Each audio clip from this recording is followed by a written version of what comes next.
Hey there, folks. Your resident SP hater is here to teach you how to build the latest 2-year-old mod. With its sleek anodized aluminum shell and the removal of those god-awful hinges, will it be enough to make me like the SP? Is it going to be any better than the plastic one I made a year and a half ago? I don't know, I haven't built it yet. But first, let's roll that intro.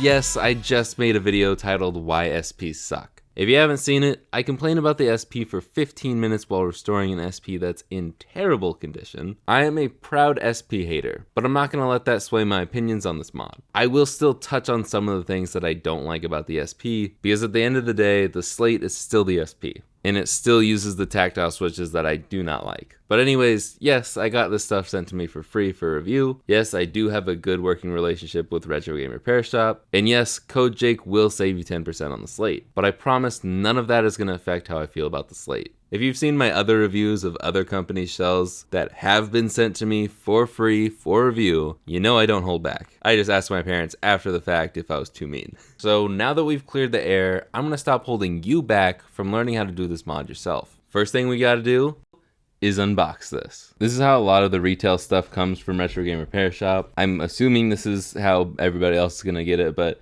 I don't know, I'm special. Of course, always test your kits before installing. Screen looks good. Looks like everything's still intact. You got the gold Slate sticker. I got gold aluminum buttons. They're gold colored aluminum buttons. And I got the red Slate. It is anodized aluminum. I honestly thought this would be a little bit shinier, a little brighter, but it still looks awesome. But before we can test the kit, we have to tear this guy down. This is tonight's donor. We've got one Phillips, technically JIS. If you don't have a JIS bit, you're probably fine. Just be a little bit more careful. They're really close to the same thing. That's the first screw right there. It'll reveal our battery that I've replaced with a fresh one. Then we've got 6 tri-wing screws to take care of. 4 on the corners and 1 in the battery compartment and 1 in the cartridge slot. Now, before we get too far, I'm actually going to test all the buttons, make sure they're all working. A, B, right, left, up, down, R, L, start and select. Even the brightness button works, but we don't need the brightness button. Go ahead and lift that up, put that off to the side for now. These things might not come with the back half. Then switching back to our crosshead, we've got 1, 2, 3 screws. Then we can lift this up, not so gracefully, pull these latches down, and then the ribbon cable should come right out. We're gonna take the speaker and the little cloth thing, and that's really all we need. If you are gonna reuse buttons from this Game Boy, you totally can. If you are going with the plastic ones, you will need the membranes. If you're going with the metal ones, you do not use the membranes. Since I'm going with the metal ones, put the rest of this off to the side. We don't need any of it. Thank God, no hinges. The biggest reason why I want to do this mod is because there are no hinges. Let's go ahead and test this screen out. You can stick this in like that and then push the sides down. Then we take this, then you can slide it in just like this and lock it down. The last thing you need to do is connect the screen in this corner right here and then just press it down into its slot. Now I'm going to take the bottom half and put it back on, slide that battery in, and it works. I just forgot to slide the power switch off.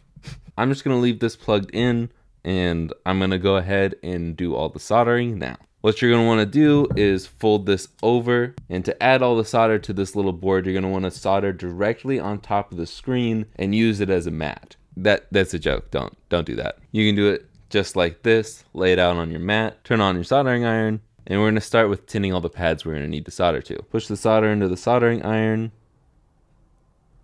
and lift up. Now go to the Game Boy motherboard. We're going to solder to this point here, which is in between these two little components, and just do the same thing. And this one right here, the one just to the left of B. And the last one is TP2 right here. It's the one just above start, but it's actually going to select. Then we can go ahead and solder all the wires to these spots. This one down here is select. This one right here is the R button. And this one right here is for the L button. Then we'll solder those to the matching points on the little daughter board. And that is all the soldering complete. What I'm going to do right now is use some Kapton tape to route the wires around the board. It doesn't matter if you get anything over the brightness button because it's not going to be in use at all. That's why we're doing the 3 wires instead of the 1 wire. You're going to be adjusting the brightness just like you would the superior GBA model, holding down select and pressing L to lower it and R to raise it. That also means we do not have to solder to the ribbon cable here. Now what I'm going to do is put this all into the new metal shell. I'm going to take the double-sided tape that holds the whole screen and screen lens in place. You're going to want to slide this through the front like this. And if you notice, the screen sticks out a little bit from the screen lens. So you can slide that in like this, and then it should rest in, ooh, it's a very tight fit.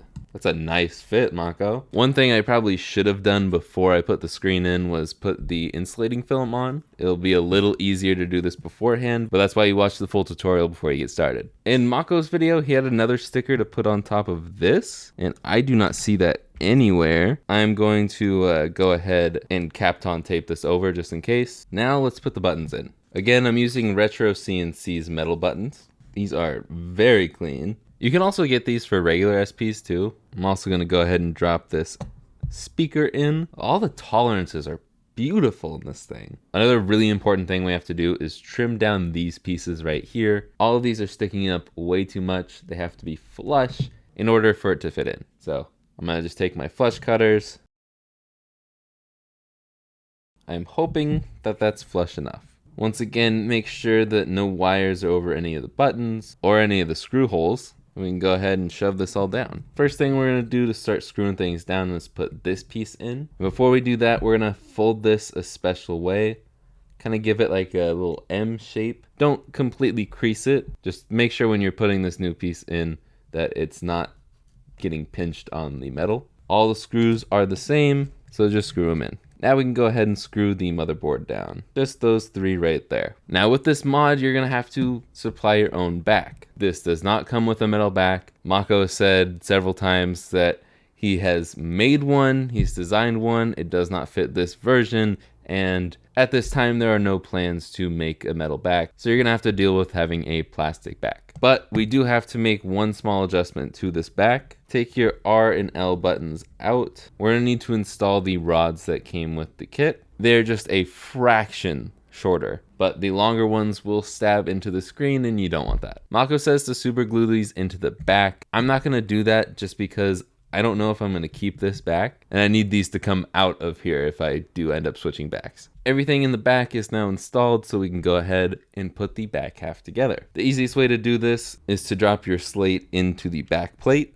just like that, and everything should line up very well. Just make sure the power switch and the power switch plastic are lined up in the same position, and then the rest of the screws are all the same. You do not put a screw in here. It won't go anywhere, it's just gonna fall out. There's nothing to screw in there. So do the 4 corners, and whoa, that is bending. Then we're just gonna screw that down. And I'm probably gonna have to use a different back. Okay, so this aftermarket one did not work very well. But we're gonna still slide the battery in, then put on the battery cover. The game's just a little bit of a tighter fit here, but yeah, I'm probably gonna swap this back out. I wanna get a red back to match it, hopefully. I just don't have any on hand at the moment. I'm not gonna put the Slate sticker on, but I can install the Nintendo sticker. And we're done. Let's see how we did.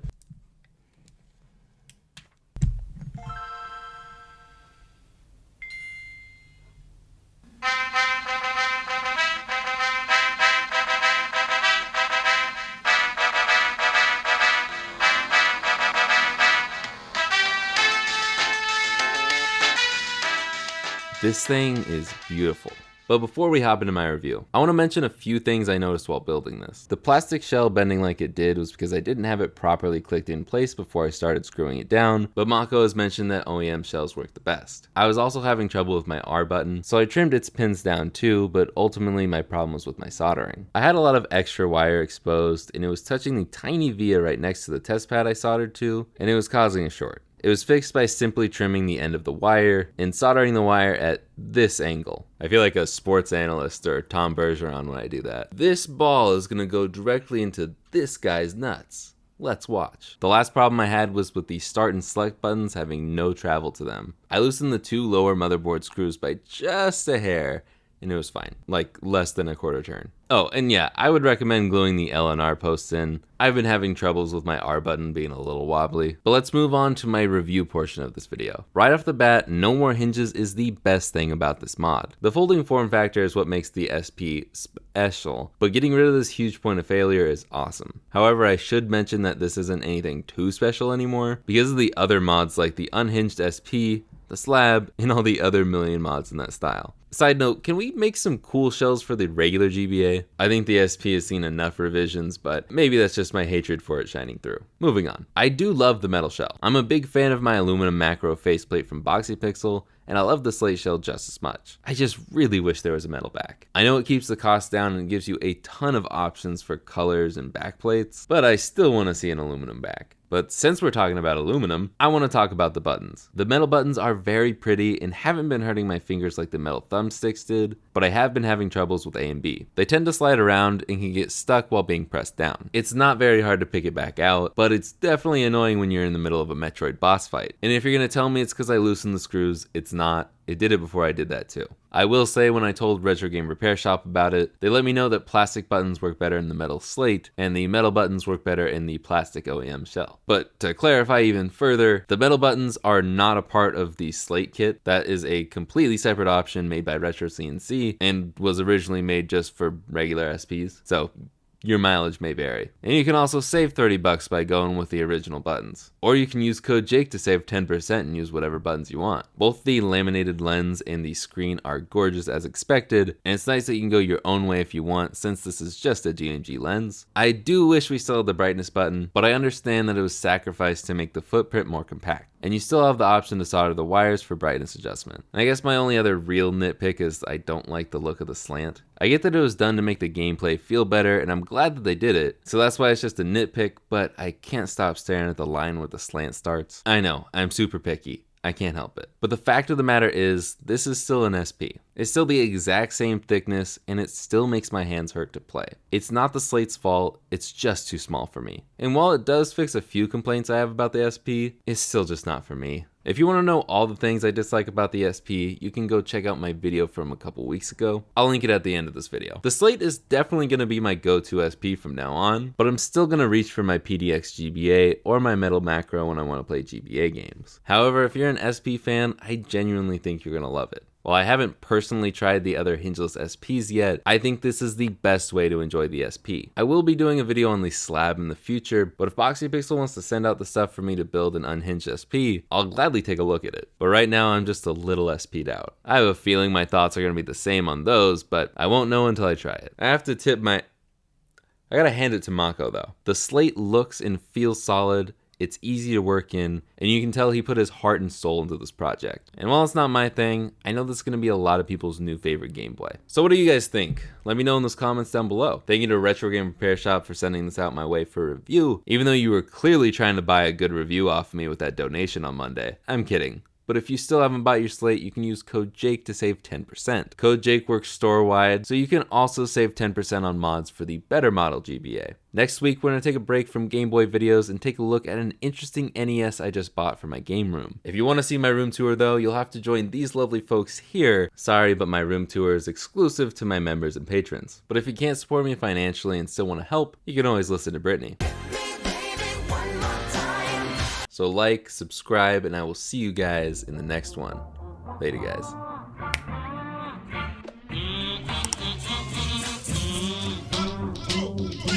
I put in the script to palm a basketball, but I can't find any basketballs in the house that aren't mini ones. I guess that'd be funnier.